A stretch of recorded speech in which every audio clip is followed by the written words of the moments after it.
يا مساء الفل، عاملين ايه؟ ده تاني فيديو من اساسيات جهاز العروسه، او لو انت مش عروسه وعايزه تجددي في حاجه بيتك في مطبخك كده، فالفيديو ده هيفيدك. الفيديو اللي فات كان عن انواع الحلل بتاعتي. اللي ما شافش الفيديو يقدر يرجع للقناه ويشوف الفيديو ده. تمام. هنا بقى دي الطاسات والصواني والطواجن بتاعه الفرن والوكات والكلام ده كله والبايركس. انا حبيت ان انا اشارككم تجربتي فيه. اول حاجه انا هبدا معاكم بالطاسات اللي هي ما كانتش غاليه قوي. اول واحده دي اللي هي من جوه لونها ابيض، دي كانت من نوفيل. دي حلوه جدا وسعرها ما كانش غالي، كان قطعتين مع بعض.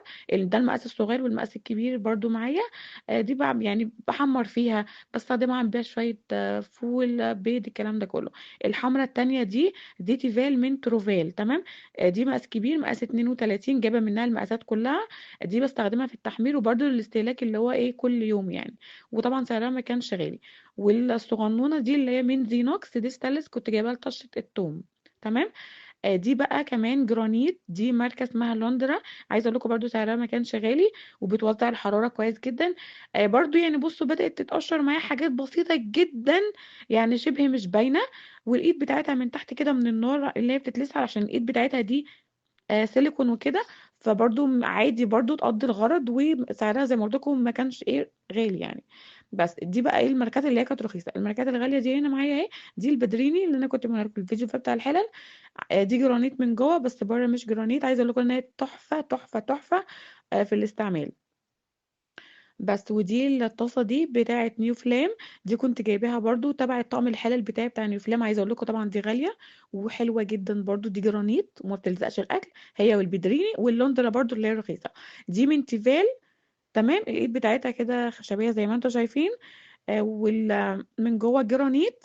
ومن هنا توزيع الحرارة بتاعتها ممتاز جدا. عايزة اقول لكم تحفة تحفة تحفة.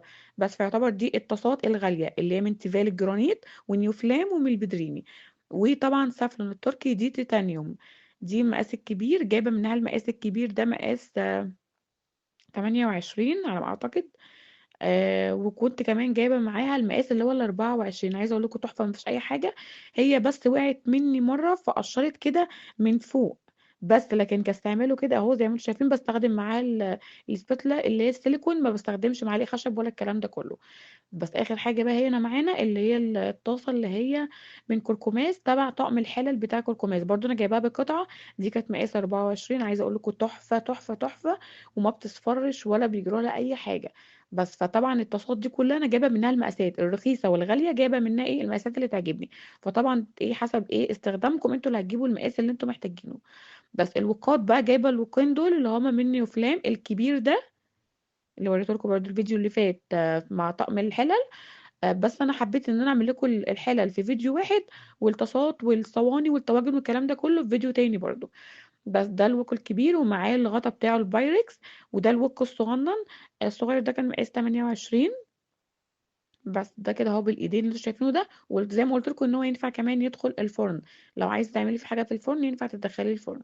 طبعا ان الفيلم طبعا معروفه والجرانيت بتاعها تحفه وممتاز.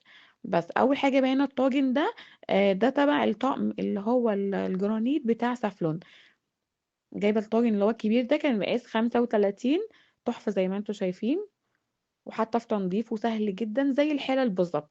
واستخدامي ليه اهو انا على طول بعمل فيه الاكل لما بكون عامله كميه كبيره، او عامله يعني الصينيه دي ممكن احط فيه البطايه احطها في الفرن والكلام ده كله. عايزه اقول لكم تحفه وتنظيفها سهل.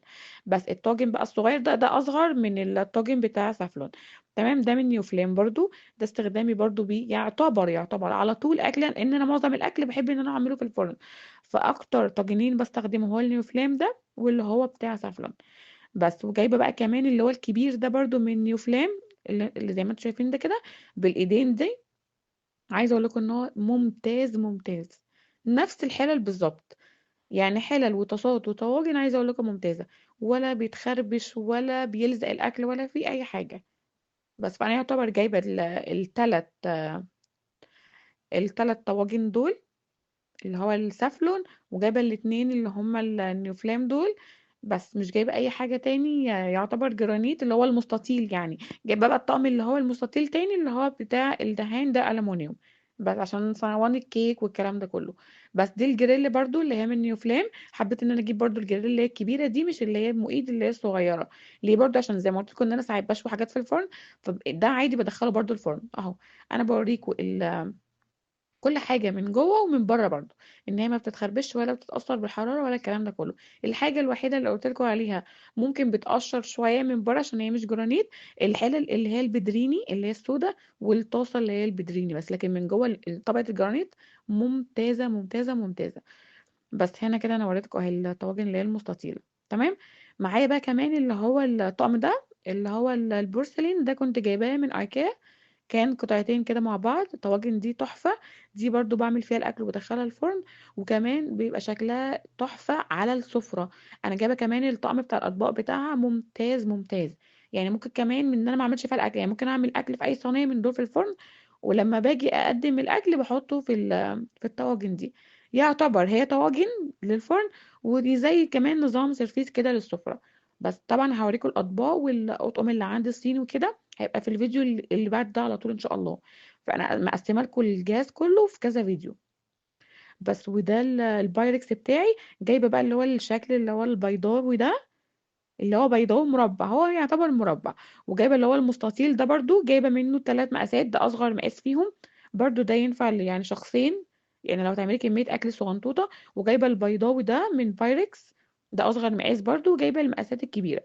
انا وريتكم هنا الاشكال اللي انا جايباها واللي انا هتستخدمها. وطبعا لو اي عروسه برضو هتستخدم الاحجام دي، وهتحتاج الاحجام دي يعني في اول جوازها. وطبعا تجيبوا الكبير برضه علشان لو في عزومات او عامله كميات اكل اكبر، فنطلع يعتبر يعني طاجن واحد نعمل فيه كمية كبيرة، بدل ما نطلع طاجنين ثلاثة والكلام ده كله.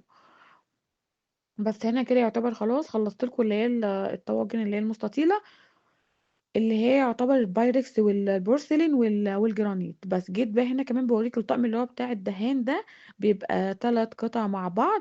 ده اكبر مقاس اللي هو الكبير ده، والتاني ده الصغير. وفي واحد تاني اللي هو الوسطاني، بس هو كان جوه كنت عامله فيه النهارده صينيه جلاش وكده، فما عرفتش ان انا اشيل منه الجلاش. بس فانا حابه اجيب لكم يعني المقاس الصغير والمقاس الكبير. هما بيبقى طعم على بعضه، بيبقى 3 قطع. وجايبه كمان منه المدور برضو، بيبقى 3 قطع. اكبر واحده مقاس 30، الوسطانية بتبقى 26، وأصغر واحدة بتبقى 22. الكبيرة دي 30، والصغنونة خالص دي 22، والوسطانية دي بتبقى 26. بس في بقى صينية تاني، آه، طاجن تاني يعني او صينيه بتاعه الفرن، دي كنت جايباها ماركه الطاسه اللي هي اللوندرا اللي هي البني. ده برضو ما كانش غالي قوي، برضو حبيت ان انا اجربه، كنت جايبه منه قطعه واحده.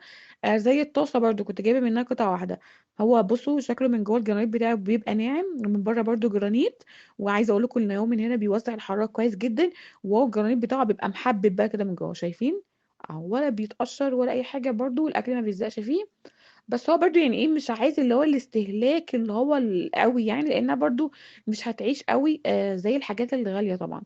بس هي انا كنت هنا بوريكم اللي هو الطاجن ده نفس ماركة الطاسة دي. بس طبعا دي لون ودي لون. هي ماركة اسمها لوندرا، كنت اول مرة ان انا اجربها. فجربتها في الطاجن وجربتها في الصينية. الصينية بس بدأت كده ايه عشان بستخدمها كتير، يعني يبان فيها خدوش صغنطوطة جدا، يعني شبه مش باينة بس بصراحة. بس هنا بقى الطعم بتاع البيتزا ده، ده كان 4 قطع. تمام. دول 3 هم. الرابعة برضو أنا كنت عاملة فيها جوه تارت وكده، فما برضو معرفش أناولها لكم. كنت عاملة في اللي هي اللي قبل الأخيرة، يعني اللي هي قبل المقاس ده على طول. تمام. بس هي أنا بتبقى 4 قطع كده، عايزة أقول لكم تحفة وبتوزع الحرارة جدا. أنا بحب الألمونيوم الدهان ممتاز، وفي تنظيفه برضو حلو.